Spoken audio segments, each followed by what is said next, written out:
Hello everyone, I am Professor Hamdani Rizwana, and in this video I will explain scope of business economics micro, or you can say scope of microeconomics.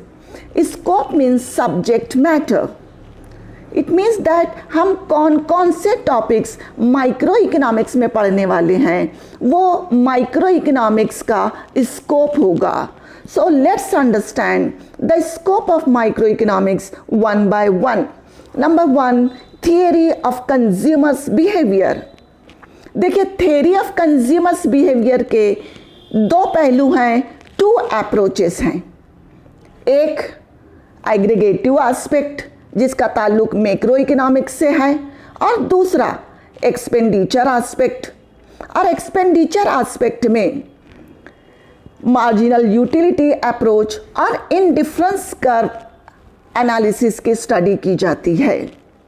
Demand और supply analysis भी micro economics के important topics हैं जो कि बहुत ही करीब से जुड़े हुए हैं कंज्यूमर बिहेवियर से. और इन तमाम के बारे में डिटेल में एक एक चैप्टर दिया हुआ है जो कि माइक्रो इकोनॉमिक्स में स्टडी किया जाता है. Now come to the second scope of micro economics, that is market structure. Market structure को यहाँ पर माइक्रो इकोनॉमिक्स में क्लासिफाई किया गया है on the basis of degree of competition. It means that market में कितने numbers of buyers and sellers हैं और वो कौन सी कमोडिटी प्रोड्यूस कर रहे हैं, इस बेस पे मार्केट को क्लासिफाई किया गया है. और traditionally market structure is divided into 4 categories, that is perfect competition, monopoly, monopolistic competition and oligopoly. और हर मार्केट में कैसे उसकी क्या क्या फीचर्स हैं, उसकी क्या कैरेक्टरिस्टिक्स है, कैसे प्राइस और आउटपुट डिटरमिन होता है, इक्विलिब्रियम आउटपुट कहाँ रहेगा, इन तमाम बातों की डिटेल में स्टडी मार्केट स्ट्रक्चर्स में की जाती है जो कि माइक्रो इकोनॉमिक्स या बिजनेस इकोनॉमिक्स माइक्रो का एक इम्पॉर्टेंट टॉपिक है. The third scope of microeconomics is theory of production. Production एक ऐसा प्रोसेस है जिसमें इनपुट को आउटपुट में चेंज कर दिया जाता है. So transformation of input into output is called production. और प्रोडक्शन फंक्शन दो किस्म का होता है, शॉर्ट रन प्रोडक्शन फंक्शन और long run production function. Short run production function में हम लॉ ऑफ वेरिएबल प्रोपोर्शंस की स्टडी करते हैं जिसमें सिर्फ एक फैक्टर वेरिएबल होता है और बाकी तमाम फैक्टर्स जो है वो कांस्टेंट रहते हैं. और तमाम फैक्टर्स को कांस्टेंट करके सिर्फ एक फैक्टर को वेरिएबल रखते हुए उसका क्या इम्पैक्ट आउटपुट पर होता है, इसकी स्टडी की जाती है. और एक फर्म को कौन सा कॉम्बिनेशन ऑफ इनपुट सेलेक्ट करना चाहिए ताकि मैक्सिमम आउटपुट प्रोड्यूस हो, इसकी study law of variable proportions में की जाती है. In the same way long run production function is related to law of returns to scale. Law of returns to scale में all the factors are variable क्योंकि इसका ताल्लुक long run से है और लॉन्ग रन में all factors of production are variable. और जब तमाम के तमाम फैक्टर्स ऑफ प्रोडक्शन वेरिएबल हो तो इसका इम्पैक्ट आउटपुट पर क्या होता है, इसकी स्टडी की जाती है. एक फर्म कौन से स्टेज ऑफ प्रोडक्शन में प्रोडक्शन करेगी जो उसके लिए मोस्ट सूटेबल है, इन तमाम बातों की study law of returns to scale में की जाती है. सो production function is one of the most important topic of business economics micro or microeconomics. The next scope of microeconomics is theory of costs. किसी भी कमोडिटी को produce करने के लिए, और जब कोई भी कमोडिटी प्रोड्यूस होती है तो एक पर्टिकुलर कॉस्ट पे प्रोड्यूस होती है और कॉस्ट में हम वेरियस कंसेप्ट्स ऑफ कॉस्ट पढ़ते हैं।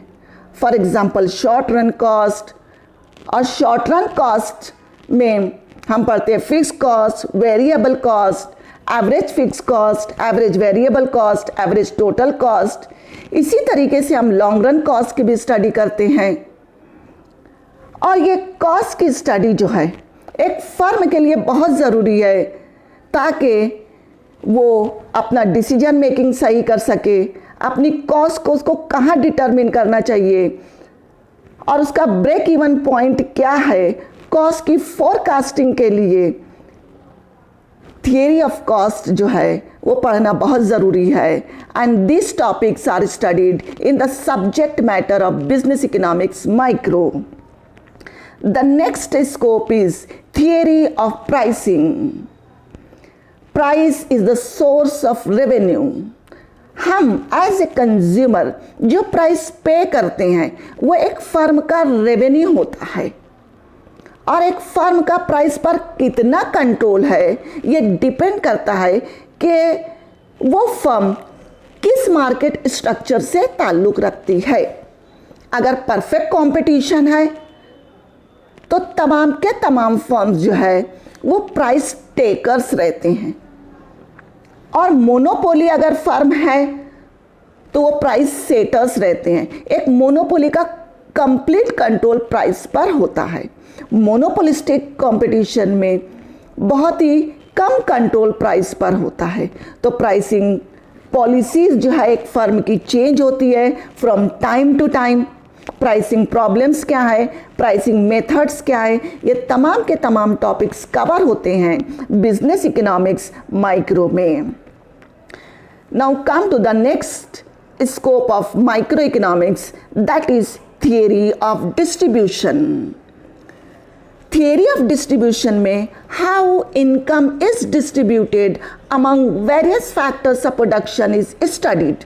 और यहाँ पर हम theories of rent, interest, profit and wages की स्टडी करते हैं।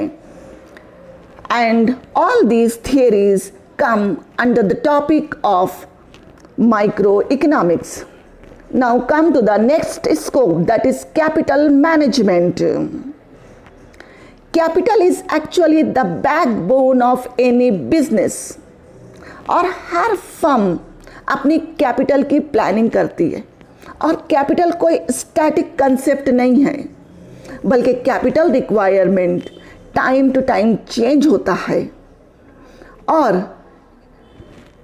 कैपिटल मैनेजमेंट में एक एप्रोप्रिएट प्रोजेक्ट को सिलेक्ट करना, उसके बाद कैपिटल की प्लानिंग करना, कैपिटल मैनेज करना, इन तमाम बातों की स्टडी शामिल है जो कि मैक्रो इकोनॉमिक्स का एक इम्पॉर्टेंट पार्ट है।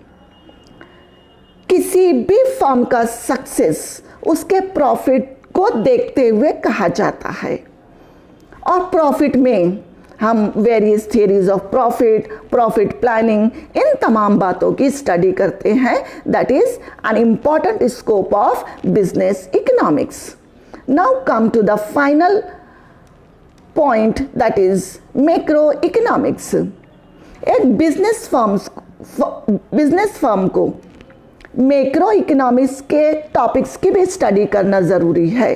For example general social and economic environment क्या है उस इकोनॉमी का, गवर्नमेंट की टैक्सेशन पॉलिसीज़ क्या है, सब्सिडी की पॉलिसीज़ क्या है, गवर्नमेंट की एक्सपेंडिचर पॉलिसीज़ क्या है, means physical and monetary policy की study, trade policies, internal trade policy, external trade policy, ये गवर्नमेंट की तमाम पॉलिसीज़ एक बिजनेस फर्म पर असर करती हैं, उसकी प्लानिंग पर, उसके कॉस्ट पर, उसके सेल पर असर करती हैं।